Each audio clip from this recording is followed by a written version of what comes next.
Bonjour mes amis, que l'Esprit du Dieu vivant, le Saint-Esprit, l'Esprit qui est descendu sur Jésus et qui continue à descendre. Excusez-moi juste un instant. Qu'il continue à descendre sur ceux qui ont faim et soif de justice. Faim et soif de justice. Faim et soif de Dieu. Faim et soif de connaître le Dieu en qui ils disent croire. Car de nombreuses personnes suivent, malheureusement, une religion comme si cette religion allait résoudre leurs problèmes. Elle peut même atténuer leur douleur. Elle peut conforter. Elle peut consoler, mais pas à 100%. Bien sûr, car vous devez connaître Dieu, connaître l'auteur de la vie, le Seigneur Jésus-Christ, personnellement, afin que vous ayez, par exemple, la vie en abondance. Jésus a promis la vie en abondance. Mais il a premièrement dit, cherchez premièrement le royaume de Dieu. Et chercher premièrement le royaume de Dieu, c'est mettre le roi des rois comme Seigneur de votre vie. Et obéir à sa parole, obéir à sa voix. Car celui qui a le Seigneur Jésus comme Seigneur de sa vie, là, comme Seigneur, et le sert par conséquent, lui obéit. Le serviteur est celui qui obéit à la parole de son Seigneur. C'est cela. Le serviteur, par exemple, vous êtes un employé et vous travaillez pour Maria. Maria est donc votre patronne. Alors vous servez Maria. Vous servez Maria, non parce qu'elle est la première dans votre vie, mais vous servez Maria parce qu'elle vous paye un salaire, la compensation de votre salaire. Alors, lorsque nous disons « Seigneur », nous parlons du Seigneur Jésus. Nous nous référons au Seigneur Jésus. Il est le seul Seigneur. Nous sommes tous de simples serviteurs, rien de plus. Alors, que se passe-t-il? Lorsqu'une personne fait du Seigneur Jésus son Seigneur, c'est parce qu'elle le connaît pour de vrai. Elle sait qui elle sert. Et parce qu'elle sait qui elle sert, elle a de l'assurance. Elle est tranquille. Elle a la paix. Elle ne vit pas anxieuse. Elle ne vit pas dans la tristesse. Elle ne vit pas confuse. Elle ne vit pas dans le désordre. Elle ne vit pas dans la vie vulgaire que ce monde nous présente. Non, elle vit une vie de qualité. Et parce qu'elle connaît son Seigneur, elle vit la vie en abondance, car son Seigneur subvient à sa nécessité. Le Seigneur Jésus s'est comparé au berger, au bon berger, qui fait reposer son troupeau au vert pâturage. Alors, lorsque Jésus est notre Seigneur, il nous fait reposer au vert pâturage. Il subvient à nos nécessités. Même si nous avons des problèmes, des difficultés, même si nous devons marcher, gravir des montagnes, les descendre, peu importe. Mais s'il est devant, alors il est notre Seigneur. Il est notre berger, qui prend soin de nous, car nous le connaissons et il nous connaît. Jésus a dit, celui qui me suit entend ma voix. Mes brebis entendent ma voix, je les connais et elles me suivent. Et seuls ceux qui le connaissent reconnaissent la voix du Seigneur Jésus. Alors il ne suffit pas que vous soyez religieux. Il ne suffit pas que vous soyez de l'Église, même si vous êtes du centre d'accueil universel. Ce qui importe, c'est que vous connaissiez le Seigneur Jésus, le Seigneur de la gloire, que vous connaissiez votre berger. Et cette connaissance de lui vous donne l'intimité dont vous avez besoin pour prendre possession de la vie en abondance. Il vous fera reposer au vert pâturage, aux abondants pâturages.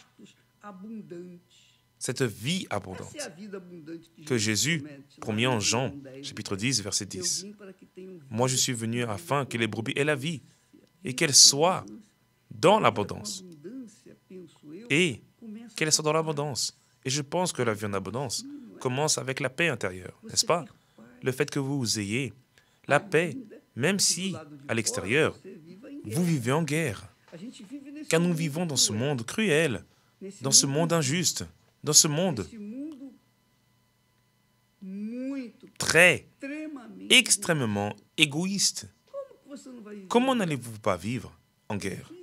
C'est difficile, c'est impossible. Jésus a également dit, vous aurez des tribulations dans le monde. Mais prenez courage, car j'ai vaincu le monde. Et parce que je l'ai vaincu, vous le vaincrez aussi. Après tout, je suis votre berger et je vais vous garantir la vie en abondance. Maintenant, il reste à savoir pourquoi l'apôtre Paul a écrit à Timothée, son disciple.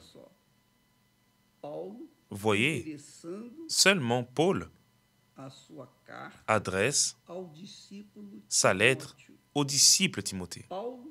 Paul, l'homme expérimenté, mature, qui a eu des expériences extraordinaires avec Dieu. Paul, l'homme choisi pour aller par tout le monde, pour aller auprès des païens qui étaient les non-juifs. Alors Paul, disons, en orientant son serviteur, bon, je ne dirais pas son serviteur, mais son disciple, a dit le suivant. Timothée, écoute attentivement. Ceux qui veulent s'enrichir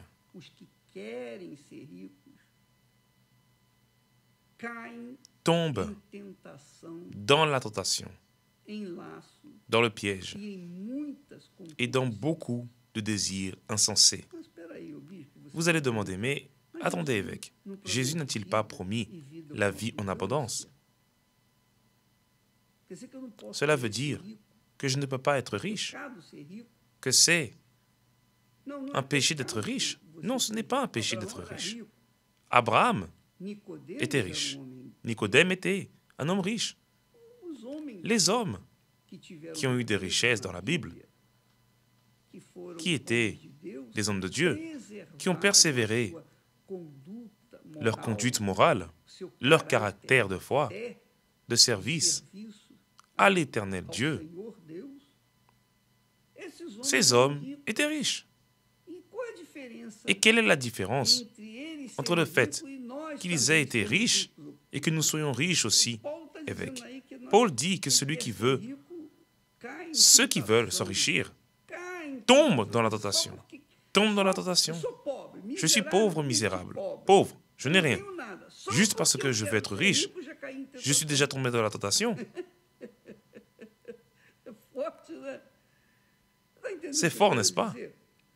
Vous comprenez ce que je veux dire? Jésus a dit, « Moi, je suis venu afin que les brebis aient la vie et qu'elles soient dans l'abondance. » Mais Paul dit, « Ceux qui veulent s'enrichir tombent dans la tentation. » Jésus a également parlé. Il a dit, « Et que servirait-il à un homme de gagner le monde s'il perdait son âme? »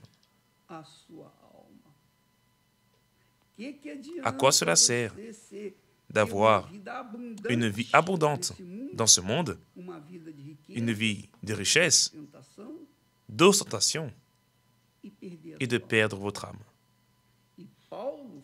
Et Paul dit, ceux qui veulent s'enrichir tombent dans la tentation.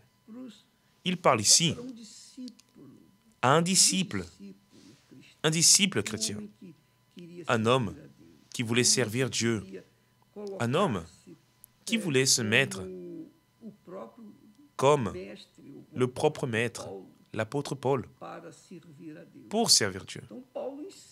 Alors Paul enseigne à ce disciple à être comme lui.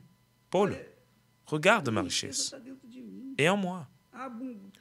La vie en abondance est en moi.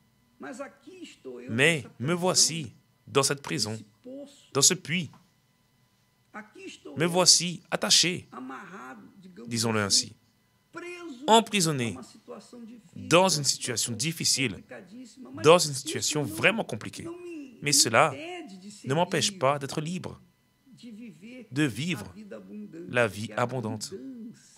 Car l'abondance que Jésus promet commence, la richesse que Jésus promet, la vie abondante que Jésus promet, commence avec le Seigneur en nous, qui est le Saint-Esprit, dont nous avons parlé hier.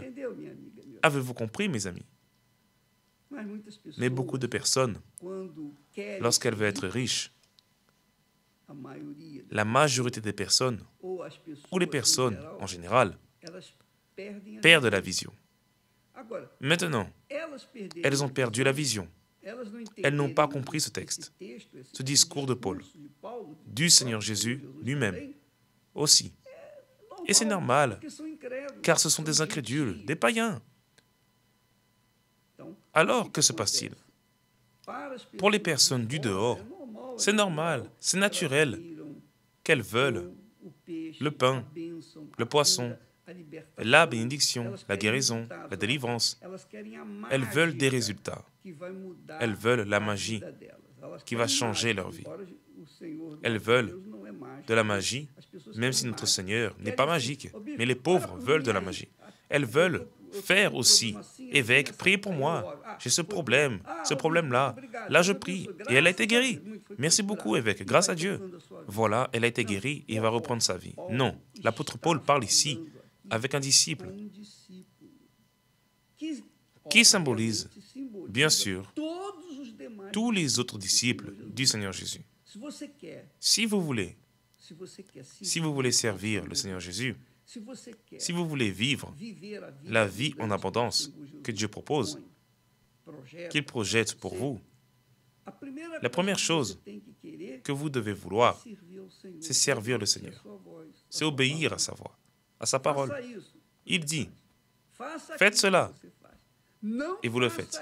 Faites ceci, et vous le faites. Ne faites pas cela. Vous n'allez pas le faire, car vous voulez la vie en abondance. Alors Paul dit à ce disciple, ceux qui veulent s'enrichir tombent en tentation. Ils sont déjà tombés en tentation, juste parce qu'ils ont. Alors, évêque, vous êtes en train de dire que le disciple ne peut pas être riche, c'est cela? Que les suiveurs de Jésus ne peuvent être riches? Il n'y a que les autres, les incrédules, qui le peuvent? Je ne dis pas cela.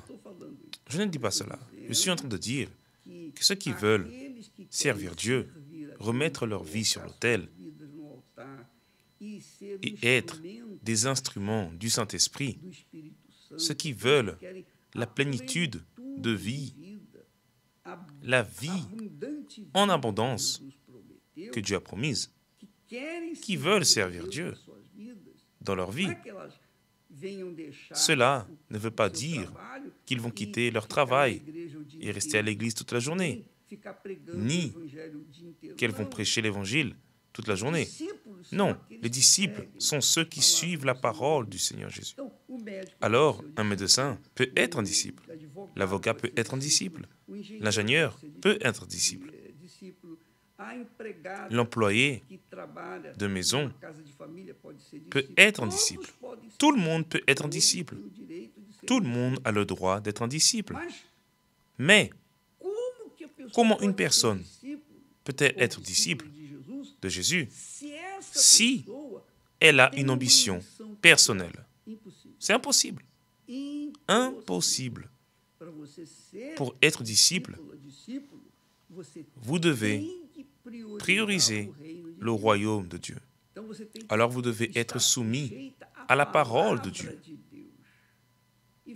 Faire ce qu'il demande et obéir. C'est ce que l'on appelle la foi intelligente. Il va alors conduire votre vie à la vie en abondance. S'il veut vous rendre riche, s'il veut vous rendre riche, ce n'est pas un péché. Allez-vous le refuser? Non, pas du tout. Vous allez l'accepter. Mais lorsqu'il nous rend riches,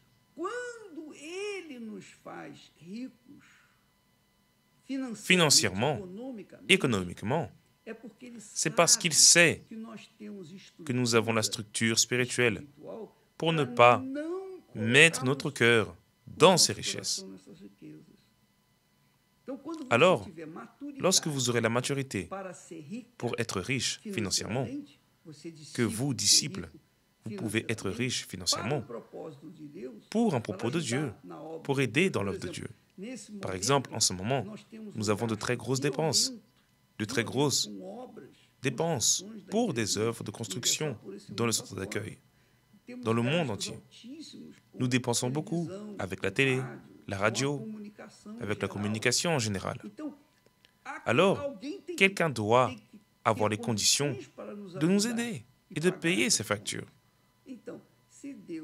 Alors, si Dieu voit que vous êtes cette personne qui a le cœur dépourvu, qui a le cœur libre, le cœur ouvert, pas seulement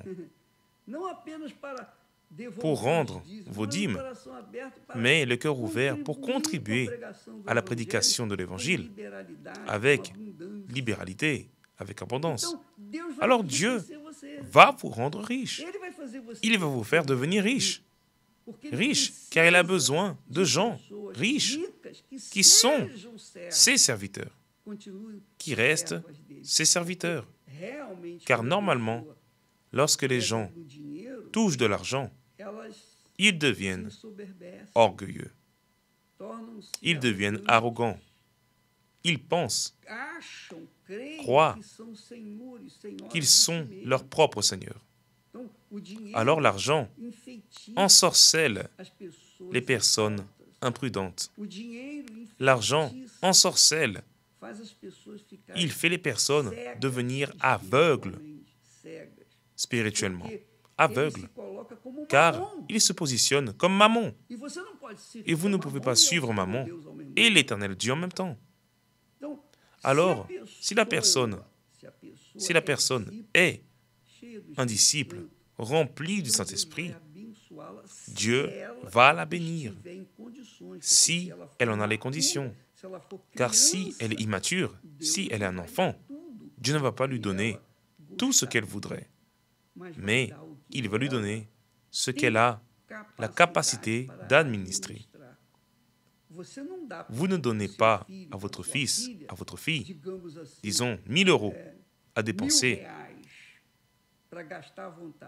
comme il le veut. Non, pas du tout. Car si votre enfant de 6, 7, 8, 10, 11, 12, 13 ou 14 ans prend cet argent, il va aller à l'épicerie du coin et achètera toutes sortes de bonbons et de chocolat. Oui ou non?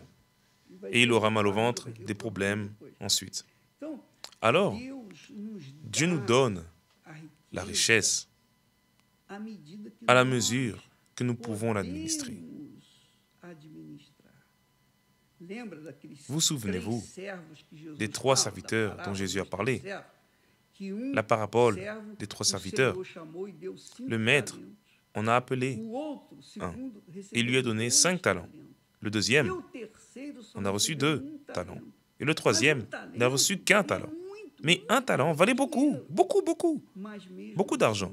Même ainsi, celui qui a reçu 5 talents les a multipliés et en a gagné 5 autres. Celui qui en a reçu 2 en a gagné 2 autres. Et celui qui en a reçu 1 a caché son talent. Il l'a caché. Autrement dit, il a eu peur. Il a douté. il était, disons-le ainsi, déstructuré. Pourquoi? Parce qu'il avait une grande quantité dans sa main, mais il ne savait pas quoi en faire. Au lieu de négocier ou de le mettre à la banque, etc., et de gagner des intérêts, il l'a caché. Or, mes amis, lorsque nous servons Dieu, lorsque vous devenez disciple, serviteur de Dieu, vous avez la capacité d'être béni par Dieu, selon votre capacité. Alors, si vous recevez un talent, amen, grâce à Dieu. Vous n'allez pas mettre votre cœur dans ce talent. Alors, si vous recevez 5 talents, vous n'allez pas mettre votre cœur dans ces 5 talents, parce que vous les recevez selon ce que Dieu vous a donné. Mais lorsque la personne, par exemple, devient riche du jour au lendemain, qu'elle gagne à la loterie, supposons, elle devient folle. La première chose à laquelle elle pense, c'est acheter une maison pour son père, pour sa mère, faire ceci, faire cela, ne pensant qu'à ce monde. Elle ne pense pas à Dieu. Dieu m'a donné cet argent, alors je vais rendre la 10e partie à mon Seigneur, car c'est lui qui me l'a donné. Toute la terre lui appartient, et il me donne selon sa volonté, et j'accepte selon ce qu'il m'a donné. Mais lorsque la personne est un disciple, lorsque la personne est de Dieu, elle ne s'inquiète pas. Elle ne s'inquiète pas des choses de ce monde. Elle veut faire les choses selon la volonté de son Seigneur. Alors, elle sert le Seigneur avec ses biens, elle le sert avec ses offrandes libérales. Elle est libre en ce qui concerne ses dîmes. Elle ne paye pas ses dîmes comme une pratique usuraire, avec l'ignorance de la pratique usuraire. Non. Elle est une personne simplement docile. Docile. Docile, car elle est servante. Elle est disciple. Mais si cette personne docile, si cette personne docile, bonne, a le désir d'être riche, elle est déjà tombée dans la tentation. S'il y a une richesse à laquelle nous devons aspirer, c'est la richesse du Saint-Esprit, qui est la plus grande richesse qui existe dans le ciel et sur la terre. Vous avez compris? C'est pourquoi vous devez avoir faim, soif, non des choses de ce monde, mais de l'Esprit de Dieu. Et le Saint-Esprit vous guidera selon sa sainte volonté. Alors, Paul avertit les disciples. Attention, celui qui veut s'enrichir va tomber dans la tentation.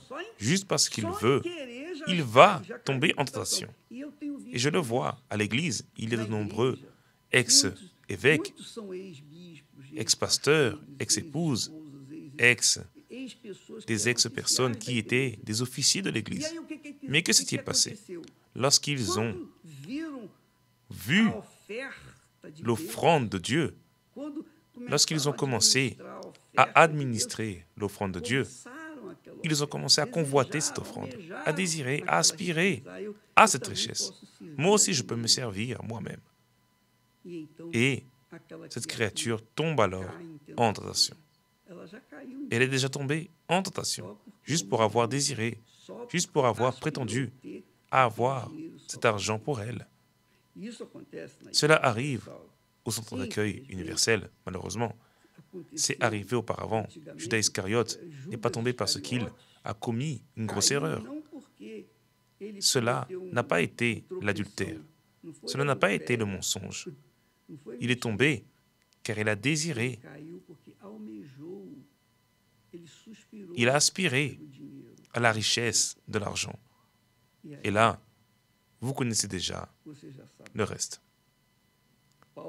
Dieu parle à ces personnes qui servent Dieu sur l'autel, qui servent Dieu sur le parvis, qui servent Dieu chez eux, au travail, auprès de leur famille, qui font les choses avec sérieux, avec caractère, avec dignité. Ces personnes qui travaillent en pensant toujours à leur Seigneur, à plaire à leur Seigneur. Ils ne pensent pas à l'argent, car l'argent nous fait, il fait les personnes, il fait l'être humain se croire Seigneur. C'est cela même. L'argent vous donne le pouvoir d'acheter la voiture que vous voulez. Il vous donne le pouvoir d'acheter la maison de vos rêves. Il vous donne le pouvoir d'acheter les vêtements que vous voulez, etc., etc. Il ne vous donne juste pas le pouvoir d'acheter la paix d'esprit, qui est la richesse de la présence du Saint-Esprit. Alors je pense que lorsque le Saint-Esprit voit que notre intention, pour plus petite qu'elle soit, pour plus petite que l'intention d'être riche soit, c'est fini déjà. La personne est déjà tombée en tentation, dans le piège et dans beaucoup de désirs insensés et pernicieux qui plongent les hommes dans la ruine et la perdition. Alors c'est pour cela que vous voyez des ex-pasteurs, des ex-ouvriers, ex-ci, ex-cela, par terre, et qui n'arrivent pas à se lever. Ils n'arrivent pas à se relever. Ils ont la disposition pour aller travailler. Ils ont la disposition pour aller au cinéma. Ils ont la disposition pour aller au centre commercial et faire des courses, mais ils n'ont pas la disposition pour aller à l'église, plaire à leur Seigneur et mettre leur vie sur l'autel. Ils n'en ont pas la disposition, car ils sont par terre, prostrés, emprisonnés par ce monde. Le monde qui fait les personnes convoiter ces choses, désirer ces choses. Ce monde est devenu leur Seigneur. Et par conséquent,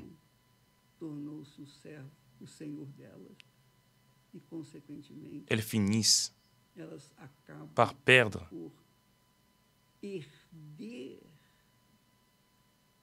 le but de la vie, l'abondance que l'Éternel promet.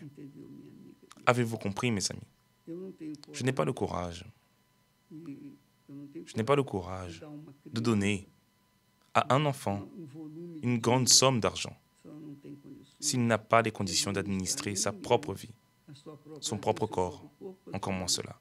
L'argent fait la personne se sentir seigneur d'elle-même.